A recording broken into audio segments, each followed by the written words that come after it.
Many people will be aware that I've been following the Rittenhouse trial quite closely, and the most recent day of the trial was yesterday, which was the final day where the defense and the prosecution got to put forward their closing statements alongside a number of jury instructions that were provided by the judge to the jury for the consideration of the charges that Kyle was being leveled with. Originally, Kyle, I believe, was being leveled with 7 charges. One that was already dismissed last week was the curfew violation, because there was a curfew on in Kenosha when he was there. Didn't really stick, because it turns out everybody else who was out in Kenosha that night was also violating curfew. Surprise, surprise. And then this... The first thing that happened yesterday was that the judge dismissed the 6th charge that was being leveled against Kyle, which was the unlawful possession of a gun by a minor.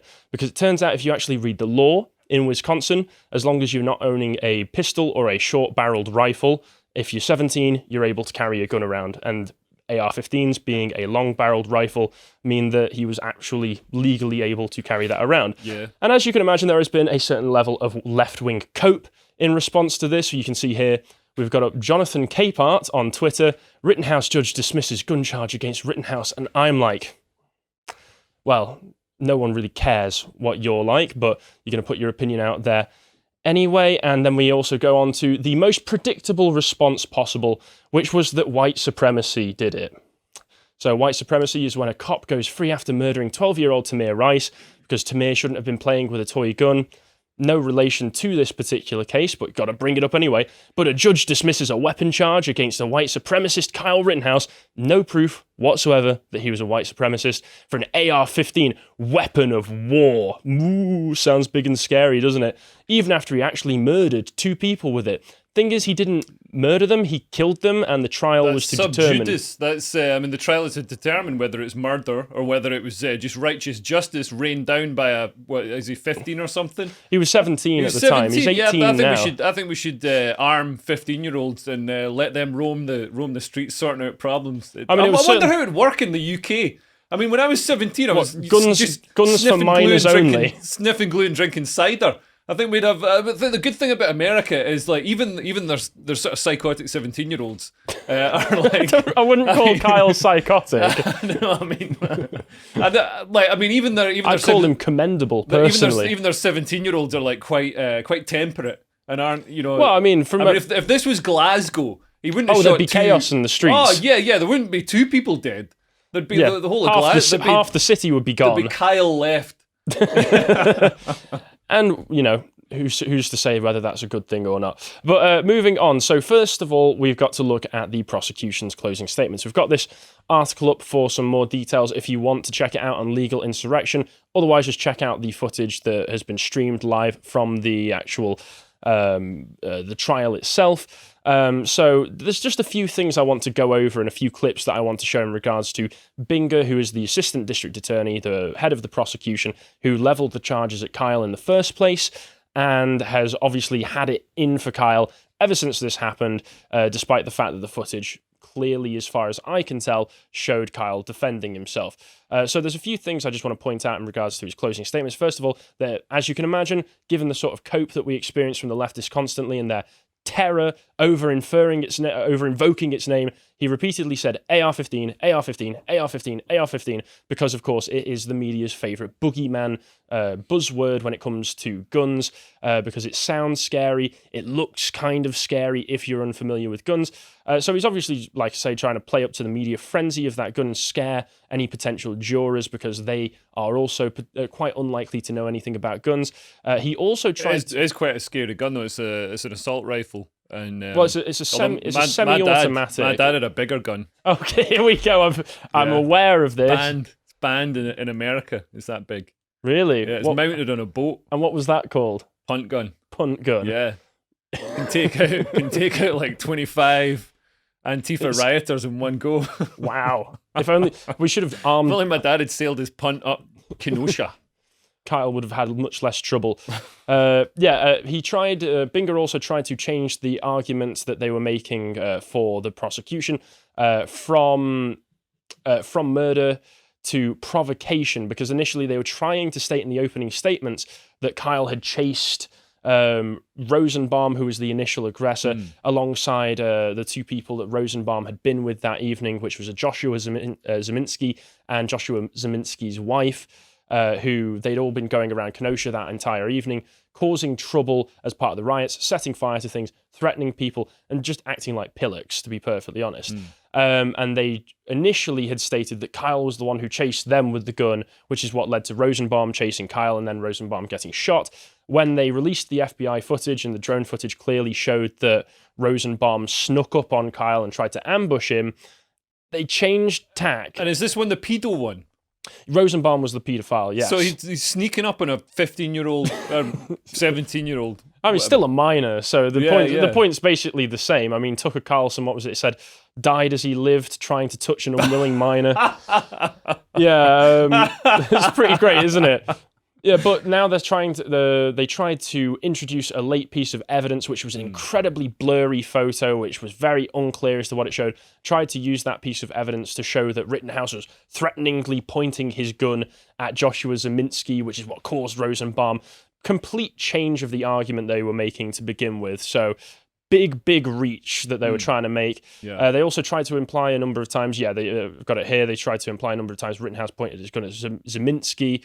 And they made a number of absurd arguments throughout the closing statement. So if you skip along... And obviously there's also video footage of, I think, everybody but there's pretty much Rosenbaum incident. And there's eyewitness testimony of the Rosenbaum. I mean, there's pretty much footage of everything that happened regarding these incidences from multiple different angles, because you've got a modern riot nowadays, you've got people running about with their phones out recording everything. So you're not going to be able to miss anything, really. You can see here they've pointed out Rittenhouse prosecution lies on the first slide of his closing argument, and they've pointed, in a nutshell, a 17-year-old teenager killed two unarmed people and severely wounded a third person with an AR-15 that he knew he couldn't have. Well, turns out, legally speaking, he could.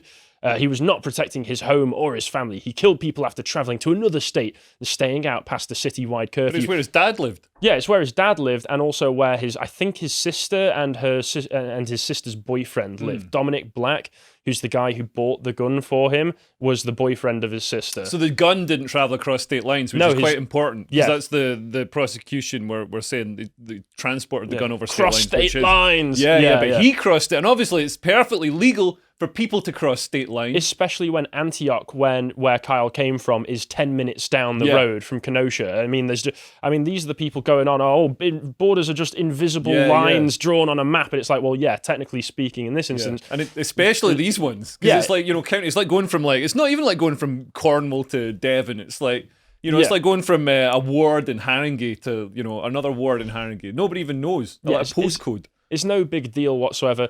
They're saying he lied about being an EMT. I mean, he did in some of the footage big up that he was an EMT, but obviously he was in a quite high-pressure situation, so he wants to make himself seem big. And plus, he's 17 got some of the skills. I mean, it's pretty obvious that this 17-year-old, he's not a qualified paramedic. Unless he, like Doogie Howser, whatever he's called. I had no idea Doogie there. Howser?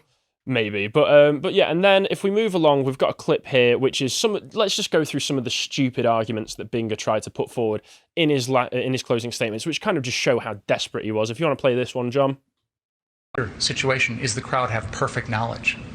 When they're told that person running up the street just shot someone, we don't have time in the moment to go back and take a look at the body and replay the video and make a decision before going after the person with the gun.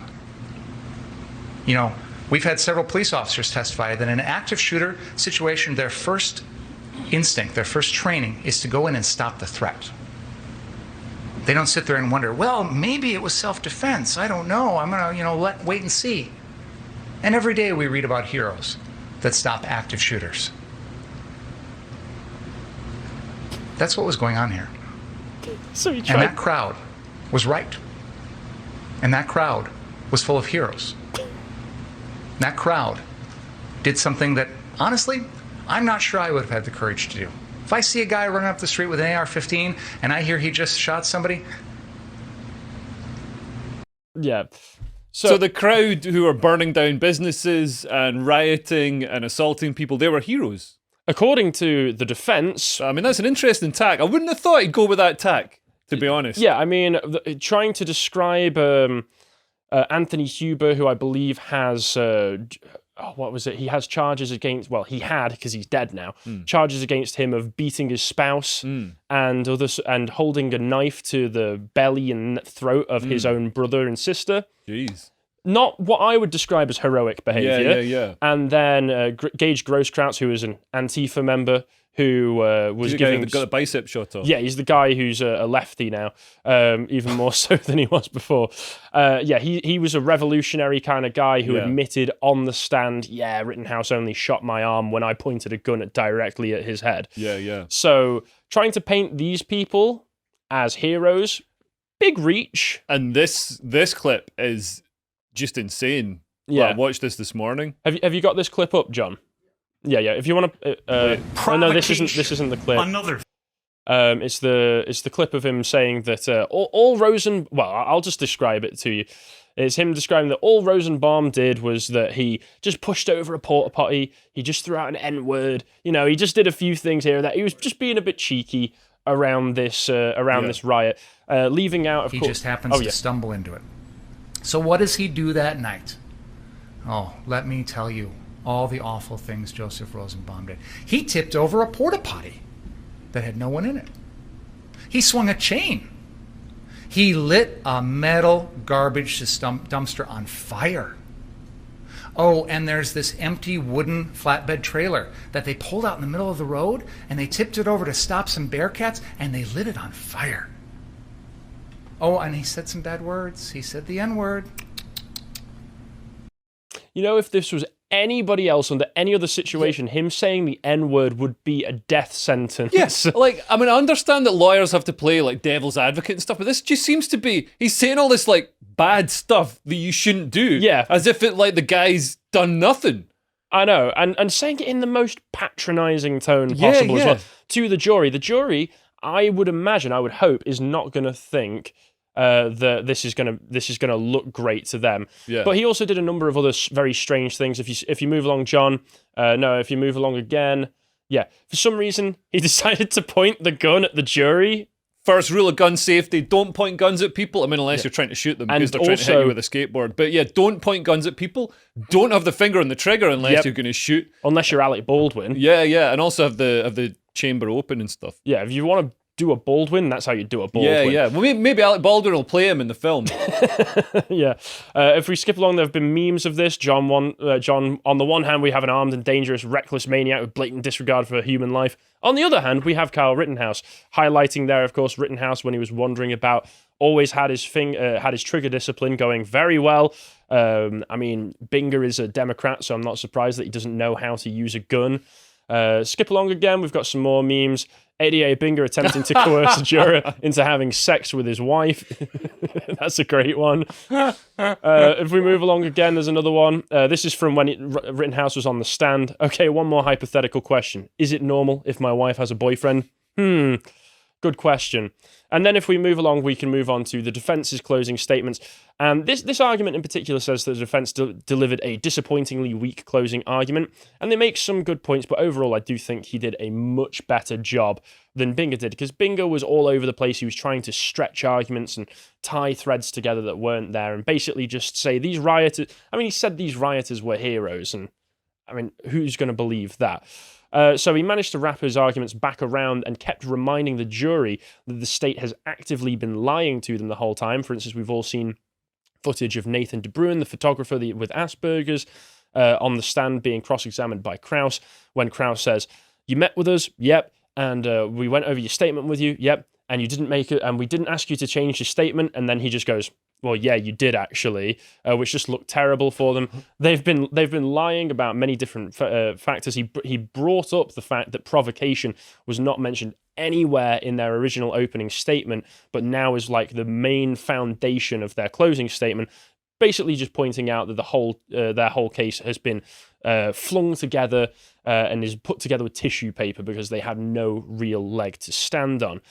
He also made point of the fact that it's a political trial because the prosecution saw someone who they considered to be on the other side of the political aisle to them shooting protesters, and he immediately made up his mind about what had happened and presumably thought that he could ride the wave of goodwill off of prosecuting him without realizing that, oh God, I'm going to have to go through a trial and actually put forward an argument here. Yeah. Because that's the great thing about our criminal justice system, our American's criminal justice system. It's based on objective truth rather than Yes. It's like with Megan. Megan's now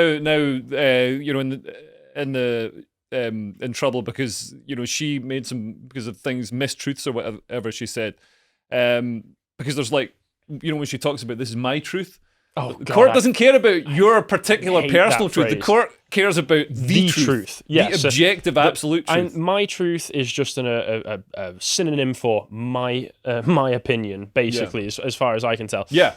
But yeah, my feelings. Yeah, he did a few things like pointed out Rosenbaum was supposedly came out of jail that day. In fact, the prosecution had tried to say, he came out of a hospital, even though there's no hospital records to show it. Yeah. And he also says that he wasn't Maybe he was in a children's hospital like maybe. Jimmy Savile. Oh, no.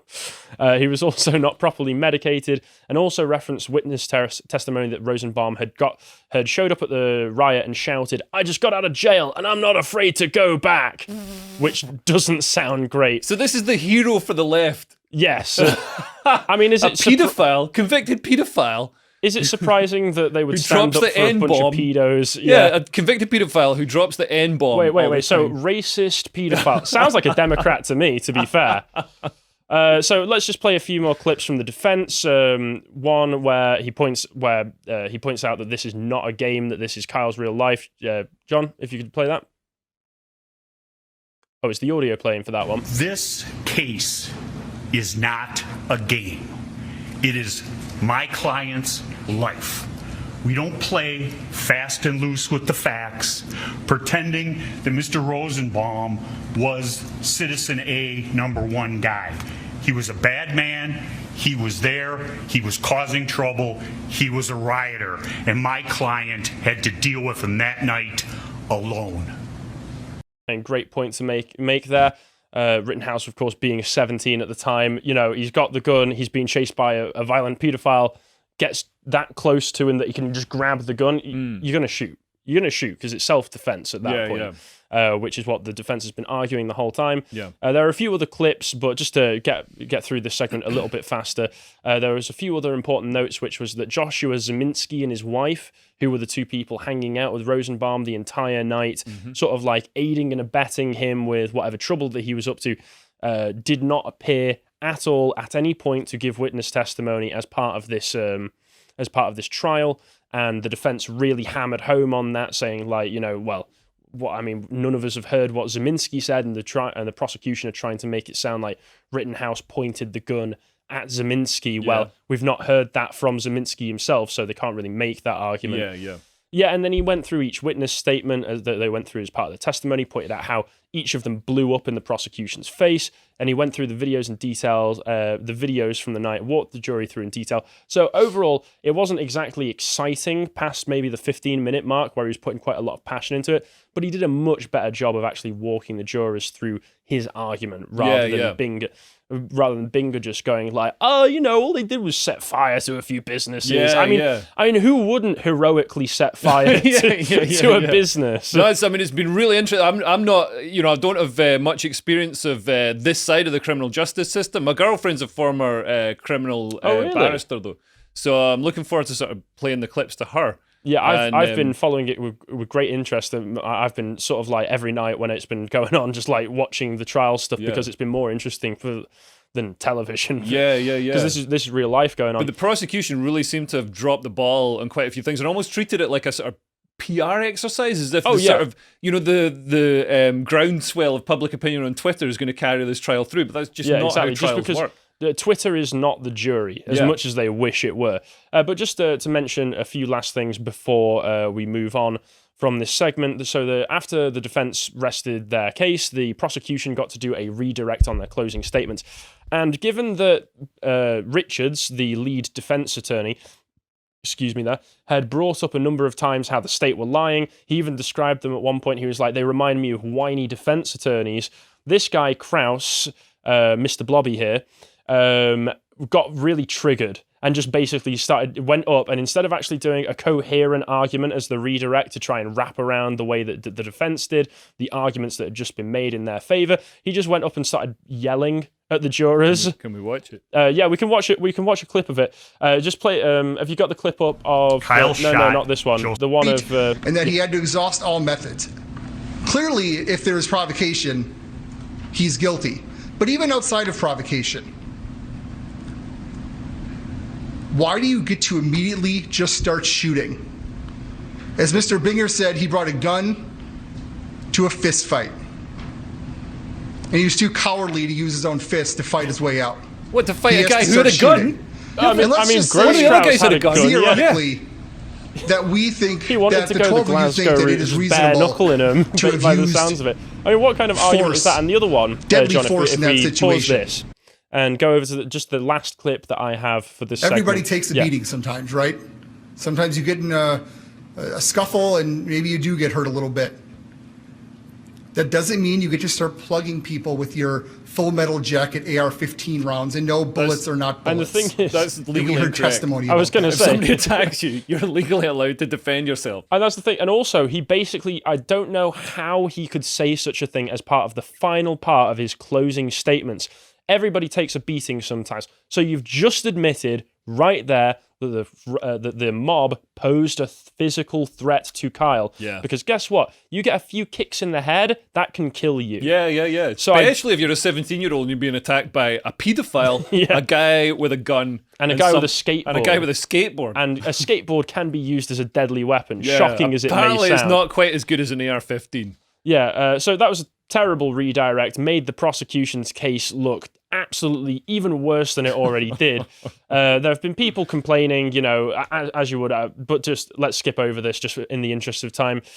So basically, it just seems that the prosecution, as always, has made an absolute pig's ear of this, and now all it is down to the jury's verdict. So hopefully, as we say, they adhere to the reasonable, objective facts rather than going off of whatever Twitter or any other emotionally charged outlet might want them to go with, and hopefully we actually see justice here. Well, what little justice can be taken from this. If you enjoyed that segment from the podcast Lotus Eaters, you can catch us live 1 PM UK time on our website, and if you'd like more from us, you can also subscribe to find some of our premium content. Yeah, we actually have absolutely loads on there now because we're over a year old at this point, so we've got a massive library of content that you can't find anywhere else, such as our regular series, which are Contemplations and Epochs. Contemplations, we have philosophical and scientific discussions, and in Epochs, we have long, in-depth conversations about things that happen in history. This is one we did recently about the Nika riots, the absolutely brutal Nika riots in Constantinople. I really enjoyed doing myself, but we also have we also have loads of expert articles from people who know what they're talking about, such as this one talking about the misnomer of postmodern neo-Marxism. You may well remember Jordan Peterson getting castigated by left-wing activists for using the phrase. Well, it is a bit of a misnomer, but Thomas happens to be an expert in this subject, and so he takes you through it. And as you can see, there is a silver and gold tier member audio track that goes along with it. So if you don't want to have to read it, you can just listen to it instead. But we also have a bunch of premium podcasts that we can't really host on YouTube because of editorial guidelines, shall we say, such as Harry doing this excellent one, What Happened to the January 6th Rioters, and another one, in fact, that Harry and myself did about a whistleblower from a German public broadcaster talking about the COVID coverage and the particularly engineered narrative in which they can't talk about certain things. And so this leaves a bunch of questions up in the air, and we explore that. Again, editorial guidelines mean we can't really host that elsewhere. We also have a bunch of really excellent interviews. I did one recently with a chap called Philip Tanzer. He's if you're a men's rights activist, you may have heard of him because he comes out of that space, but he's also an ex-gay porn star who's turned conservative activist who has some very interesting opinions. Very interesting trajectory to take. Yeah, it's the sort of person you're probably not going to meet in your regular life, but he's a fascinating guy. He's a really nice chap. And also, follow us on alternative media because, of course, we want to break the stranglehold of Silicon Valley over everything that we do. And this means that follow us on platforms like Getter, where you can follow lotus_com to get all the latest updates from us.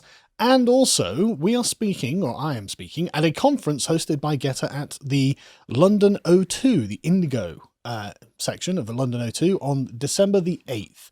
I'll be speaking there it's part of the Counterculture Conference, where we're talking about why what is happening to the West is happening and what we can do about it. So part of that is following us on Getter and coming and see us, and of course, subscribe, because that keeps everything running.